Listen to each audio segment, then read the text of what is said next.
All right. Hey, everyone. Welcome back to Know Who Drives Return by Boardroom Alpha. It's great to be back. I'm David Drapkin, and today we're getting a little bit back to our SPAC deal roots. We have Scott Ford on, who's the co-founder and CEO of Westrock Coffee. Westrock is going public via Riverview Acquisition Corp in a $1.1 billion enterprise value deal that was announced back in April of this year. So super excited to talk to Scott about coffee, the consumer products landscape, the SPAC business, as well as his career history, which is pretty interesting. So Scott, first off, thanks so much for taking the time to join us today. My pleasure. Thanks, David. So right off the bat, you have a wide variety of career experiences from, being the CEO of a large public telecom company in Alltel earlier, about 15 years ago. How did you go from there to starting a coffee business based in Rwanda? Well, that's to do that in a short time frame. My wife and I've been doing volunteer work in Rwanda for a number of years, even while I was still running Alltel.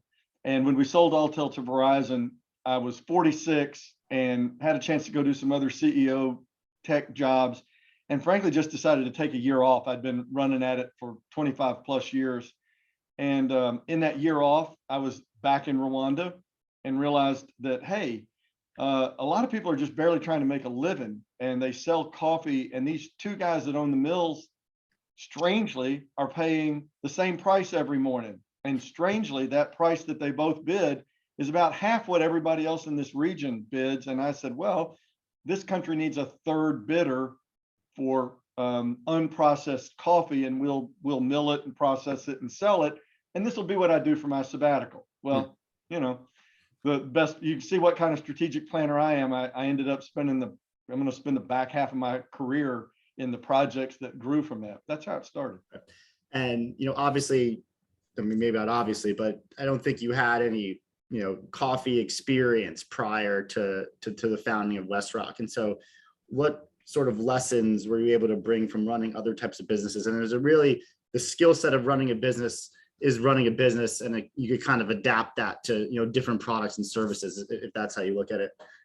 Yep, absolutely. So, before I worked at Alltel, I worked for the Stevens family here in Little Rock, and Jack Stevens was one of the great billionaire private investors of his era, and I was his assistant for the better part of 10 years. And as I was getting ready to leave and go to Alltel, I literally stopped as I was leaving his office, and I said, Mr. Stevens, you realize, because he was kind of behind me going out there, and I said, you realize I don't know anything about the telecommunications business. And he was a Marlboro Red smoker, and I can't see him without going through it. And he took a puff on that cigarette, and the smoke was filtering up in the lamp that he kept by his desk there, and he said, the nouns are different, but the verbs are all the same. You'll do well. And that was it. And strangely, as long as you stay out of highly technical fields, that's generally true. Right. So learn the nouns, and you could adapt the verbs as you go along. Yeah. And so it seems that Westrock was founded with this mission-driven focus, to help the farmers of Rwanda, if you will. How did it go from, as you mentioned earlier, a little short side project, which you thought you were going to work on, to growing into what looks to be a multi-billion-dollar business here in the next few years? Well, I don't do nothing well. So I've got the same kind of DNA that most people that are going to come through this show, through the years will have, right? Which is, how about I just go sit and see if the fish are biting today? That's just not going to happen. So at the end of the day, it was like most things, it was incremental, and it was kind of surprising at each turn. We just did the right next thing. We invested in a trading business that was trying to help source ethically from other countries. Well, that turned us into we went from one country to 10 to 20. Today we source out of 35. We built the single serve business just because we had built a roast and ground business for private label here in the US, and Keurig's patents expired. And all the retailers came to us and said, can y'all do this cheaper? And we said, let's see, I don't know, let's try. So we bought one machine. Well, we're the second largest in the country today behind Keurig Dr. Pepper. But that's where it started. It was just one incremental decision at a time. Right. So smart decisions, and also perhaps some fortunate timing with things like the K-Cup. You have to have both of those. Yeah, 100%. It's all timing these days, right? So In your materials, you mentioned you're the brand behind the brand. So, you might not be that household of a name for the average everyday consumer. So, who are some of your customers that, might be, eventually consuming the Westrock brand over here in the States? Yeah, so this is a bit of a slippery slope. Normally our customers like to have that, just be between us, but Yep. we're basically half the fast food drive-throughs you can name in the country. So if I said, think of a burger place, think of another burger place, think of a chicken sandwich place, think of a Yep. nugget place, Mhm. think of a C-store or a travel center. People that have publicly been identified with us, Walmart and Sam's Club, Pilot Flying J, the big travel center group. There have been articles about McDonald's giving us the vendor of the year a few years ago, but generally speaking, that gives you a flavor. Right. And generally those are long-term relationships that you envision as being, sticky going forward. Yeah, some of the businesses that we bought have been around for a lot longer than I have been in the coffee business, but they have an average customer tenure of about 20 years. And so we very, very rarely lose one of these large customers. We'll gain and lose share in hot black coffee on any given day, but these large customers that are in hot coffee, espresso-based drinks, milk-based products, tea flavors, we've never lost one of those because Right. we basically act as their product development crew. I guess, and that'd be mostly in the areas of newer products with, changing tastes and times. Yeah, and the coffee's going through one of the fastest changes of any consumer good in the world right now. 80% of the people drank hot coffee 3 years ago. 80% of the people that go into a store today are there for a cold-based coffee. Mhm. And that ready-to-drink can and bottle or over-the-counter beverage that people make with extracts. Espresso is an extract in a store, but you can concentrate it many times more than that and then add water and put in your flavors for a drive-through restaurant to be able to serve just as good a product. That suite is just it's the fastest growing product on the grocery store shelves in America today, ready to drink cold coffee based. I could definitely relate to the trend towards cold brews. As a New Yorker, sometimes you get head turns when it's the middle of January, but us cold coffee loyalists, we'll stick to it in any weather. I know in Arkansas it's probably hot all year round, but even here in January, I'm looking for that iced coffee and not the hot in the morning. Yeah, well, I lived in New York for 2 years right out of college, and I love New York. I think it's the greatest city in the world, but I don't know how people drink iced coffee in New York in January, but hats off to you. I'm not walking around outside with it per se, Hey, they do it. They do it by the millions. Yeah. So you mentioned cold coffee as one of the areas of growth. What other areas of expansion do you see? Other types of new products? Is it other geographies that you're aiming to get into? Sort of what's the near-term growth plan going forward? Yeah, really the two things that we are calling out right now is we want to build new facilities to do ready to drink, and we've got opportunities to fill it multiple times over. So that's the first growth investment that we're making. And then the second one is we have these really large restaurant chains that operate globally and retailers that operate globally. And they said, man, we love your product development, your QA team. We work with your green coffee sourcing to carry our commodity hedges. Can't you just take that whole set of services we buy from you when we buy coffee or an extract product from you? Can't you just replicate that around the world for us and make our lives easier? We just built a new facility in Malaysia during the middle of COVID in response to customer demand. Mm-hmm. And I don't know if we'll build them or buy them, but we'd like to go internationally with that restaurant and retail customer base in the next couple of years too. And I read you just recently or in the process of building a new facility in Arkansas. Yeah, that's the ready to drink facility. Over 500,000 square feet, should make just under 1 billion individual can or bottle units. But the nice thing about it is it's all under one carbon footprint. So we will roast, grind, extract, concentrate, add milk, sugar, whatever, can it, bottle it, and ship it out. And it doesn't have to be moved 3 times, which is the way the average drink is made today. Mm-hmm, mm-hmm. And so I guess what would some of the risks be to firing on all cylinders for your growth plan? What could stand in the way? Well, anytime you've got acquisitions as a part of your game plan, you're not in control of what people want to do, what price, so there's always variables around that. And we are going to stand up. We have stood up, if you will, new products and services from scratch over the last 15 years. We've done that multiple times, but we've never built one of the largest ready-to-drink can facilities in the country, in the world. We're doing that now. We've got the best experts in the world that have done this multiple times, but we've never done it as a team. So it's not a risk-free proposition by any means, but I think we've got our arms around it. So M&A is a big portion of your strategy. You bought the tea business, right? And we bought S&D Coffee and Tea. We bought Falcon Coffees, which was the trading business before that. I imagine that we will come back even late this year with other things fairly quickly. And you mentioned earlier, and I think I read somewhere about your commodity hedging. So talk a little bit about that platform and how you're able to sort of weather different commodity downturns, protect the business a little bit.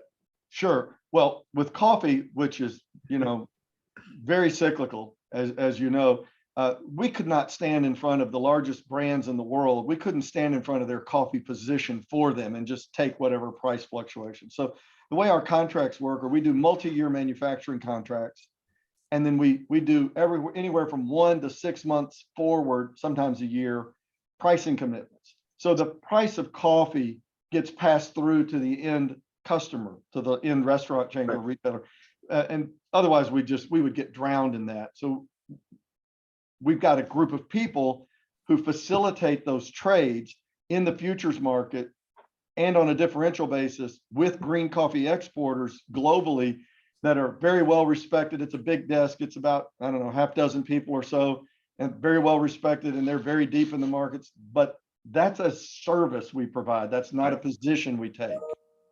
Right. And just given that it's top of mind for everyone, particularly as it gets to the end consumer, how is the recent inflationary environment been affecting your business at all, if any? Boy, you've seen it in a couple of places. Obviously, the cost of manufacturing, transport, freight, just been brutal.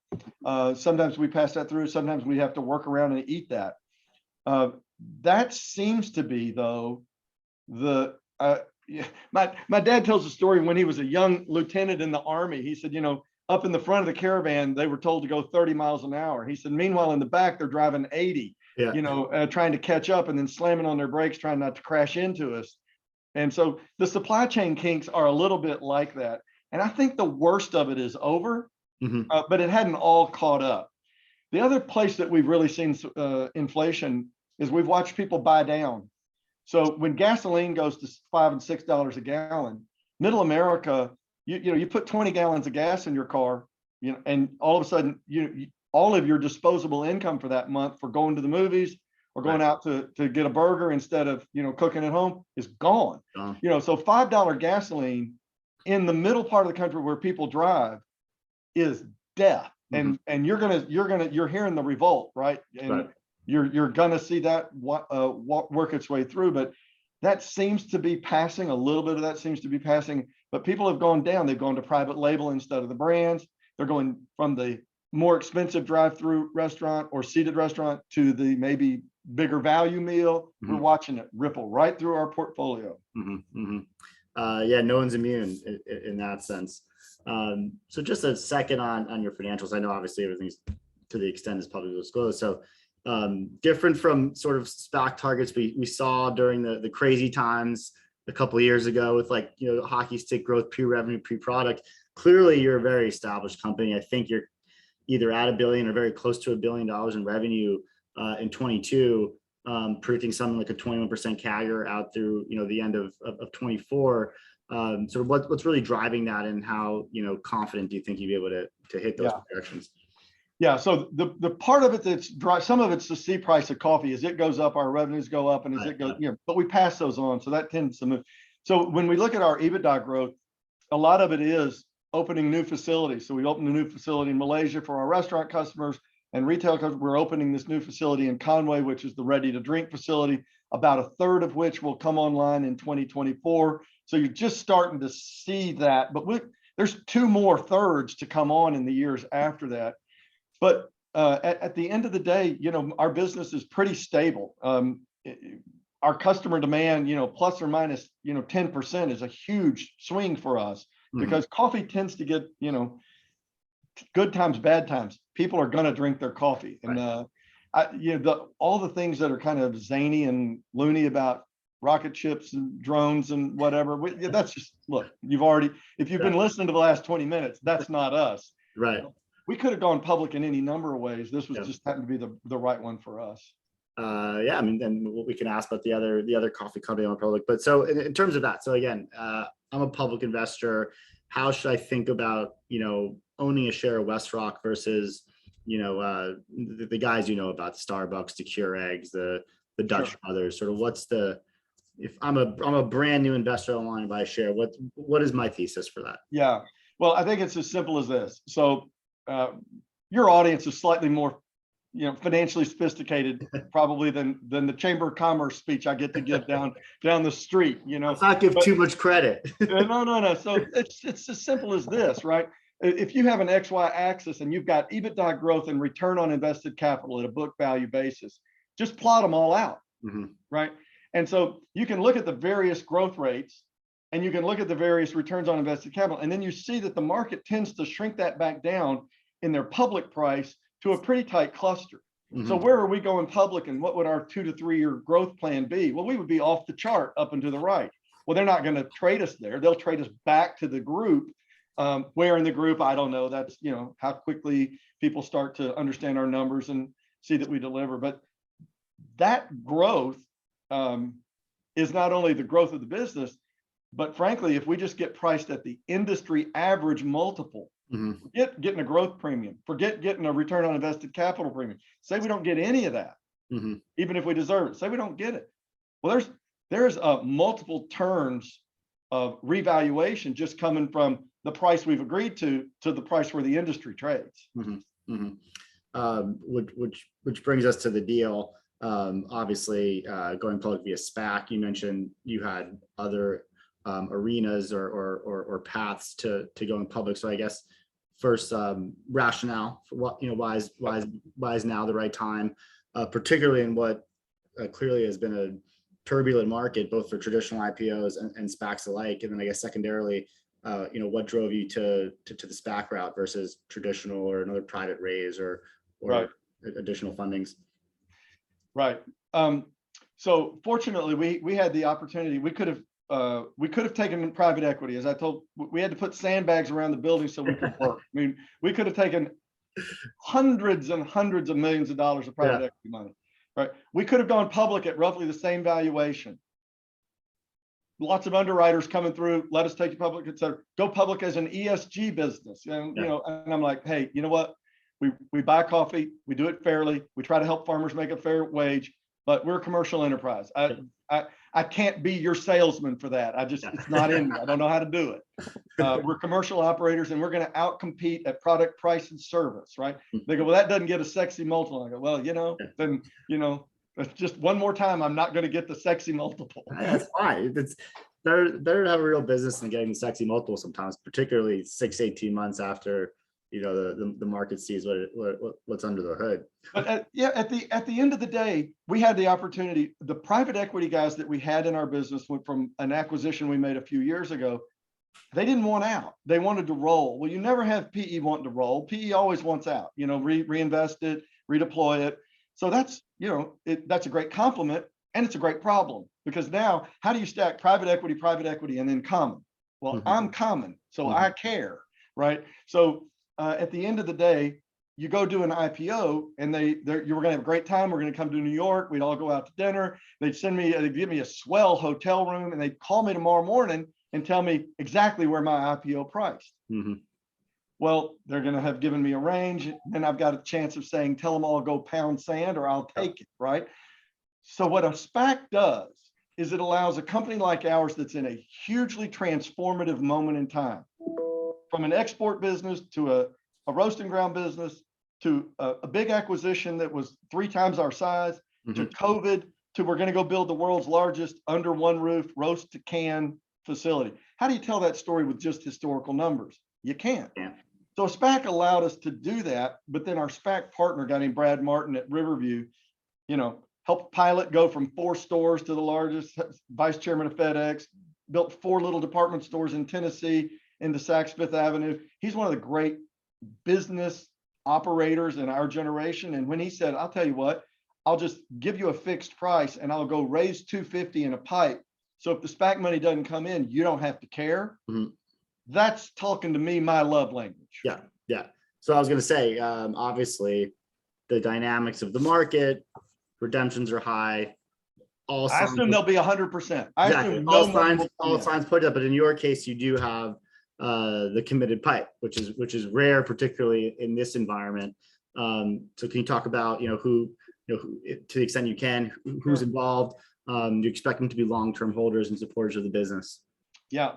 So in the conversation we were having, we have PE that's trying to roll. I have to have price certainty, which a SPAC can give you, but they can't give you depth of market certainty. Right. So Brad said, I'll give you both. I'll go raise a $250 million pipe.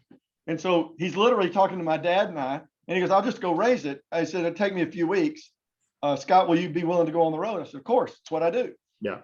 And so the Haslam family, which is the Pilot Flying J group out of Tennessee, Southeast Asset Management, which was the largest shareholder of Saks with Brad, made a ton of money with Brad, was one of the 5 largest shareholders of Altel in the early days when we were building that business. So they knew us, they knew our story, they knew how we operate, they know how we think. And then Brad put in 25 million. The SPAC sponsors put in, I think, another 40. Right. My dad got so excited. He said, well, hell, I'll put in 25 million. So I was like, okay, I get note to self, keep you two separated. Right.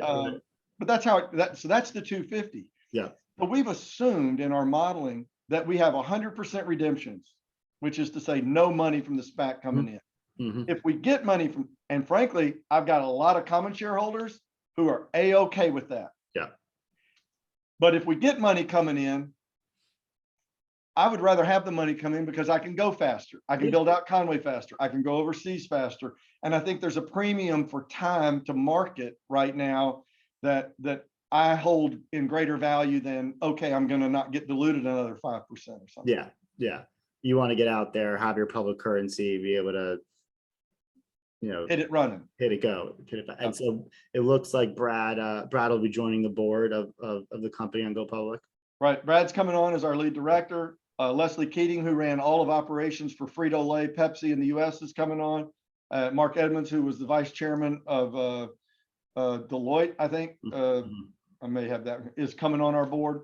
And it's a great group to join what we already thought was a great group, several of which were board members with us back in the Altel days that have, right, understand what the opportunity is. I think this is a better opportunity than wireless. I mean, that's how crazy it is for where we sit. It's a better opportunity than we had there. And people are excited that really kind of know the underneath of what we're trying to do, are pretty excited to join in. And I'm looking forward to getting our last set of comments, whatever it might be from the SEC, and getting effective. Yeah. It's always great to see a well-constructed board with, real expertise. And also, we like to see, SPAC partners with companies that actually, match their history and experience versus, there was a healthcare SPAC that was, buying a crypto firm. So it's nice to see that synergistic time. I was going to ask about timing. Obviously, that's up to the SEC. But any inclination of when we might see this happen? We told people third quarter. Yeah. Which means at this juncture means August, September, effectively. I have seen nothing that tells me that's not correct. Okay, cool. And so are you ready to be a public CEO once again? Yeah, being a public company CEO and being a CEO for private equity, which I've done at a large scale and I've done at a small scale. I've been in control. I've been the hired management. It's really not that much different because all investors want to know the truth, the good and the bad, and they want to know it in a timely fashion. And that's really all they want, right? They now at the end of the day, you've got to have transparency. you've got to have a skill set that you can turn back around from talking externally and build a team. right? Because that's what it is. The senior team, and I appreciate the board.